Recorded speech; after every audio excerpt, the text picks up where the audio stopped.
રાજ્યમાં વીજપોલ કંપનીઓની મનમાની સામે ખેડૂતો આરપારના મૂડમાં જોવા મળી રહ્યા છે. મોરબીના જેતપર આમરણા ઉપવાસ આંદોલનને પ્રચંડ સમર્થન મળી રહ્યું છે.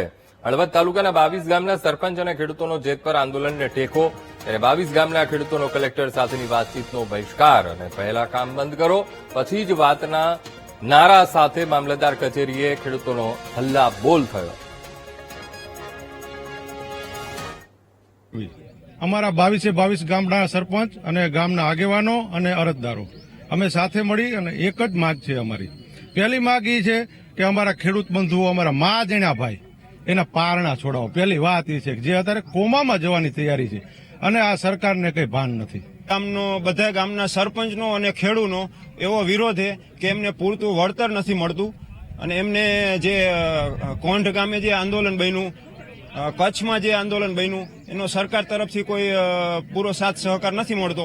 એટલા માટે આ બધું ખેડૂત માટે આંદોલન કરવું પડે. ઝવેરી સાહેબને હું રજૂઆત કરવા ગયો 11 વખત. ઝવેરી સાહેબને કીધું મારા ગામની અંદર 1000 વીઘા જગ્યા લીધી, 32 લાખના વીઘા લે, પણ કોઈ ગ્રામ પંચાયતની મંજૂરી લેવામાં આવતી નથી. અને અહીંયા ચોખ્ખું કીધું કે કલેક્ટર અમારે ખીચામાં, ગ્રામ પંચાયતની કોઈ મંજૂરી લેવાની આવતી જ નથી. આ ગુજરાત સરકારની, કેન્દ્ર સરકાર. તો મારે કલેક્ટર સાહેબને આજે એટલું જ કહેવું છે કે આ બધી ગુજરાતની ગ્રામ પંચાયત રહી ગઈ ને, અત્યારે એવો સરકારમાંથી જીઆર કરી નાખો, બધી ગ્રામ પંચાયત રદ કરી નાખો.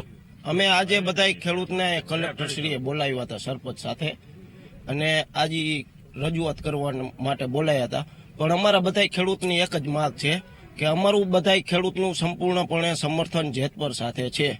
કાંઈ પણ તમારે અમારી સાથે વાત કરવી હોય તો જેતપરના અમારા જે ઉપવાસ આંદોલનમાં બેઠા છે ત્યાં આવીને જાહેરમાં રજૂઆત કરો. અમારે ગામમાં આવી રીતે અલગ અલગ થઈને અલગ અલગ મિટિંગ અમારે નથી કરવાની થતી. ખેડૂતનું સંપૂર્ણપણે એક સાથે અત્યારે અમારું આંદોલન આલે એને સંપૂર્ણપણે અમારો ટેકો છે. અત્યારે અમે લગભગ 22 થી 23 ગામના સરપંચો, આગેવાનો અને ગામના જે કંઈ અરજદારો છે એ અહીંયા અત્યારે એકત્રિત થયા છે. કલેક્ટર સાહેબે બોલાયા હતા, પણ અમારો સંપૂર્ણ ટેકો એ જેતપર સાથે છે. જેતપરથી જે નિર્ણય લેવાય એ અમને માન્ય છે. બીજું કે જેમ જેતપરની અંદર કામ બંધ થયું એમ અમારે અહીંયા પણ કામ બંધ થઈ જવું જોઈએ. અને જેતપરથી જે નિર્ણય લેવાશે એ અમને બધા હળવદ તાલુકાના સરપંચોને એને શિરોમાન્ય છે.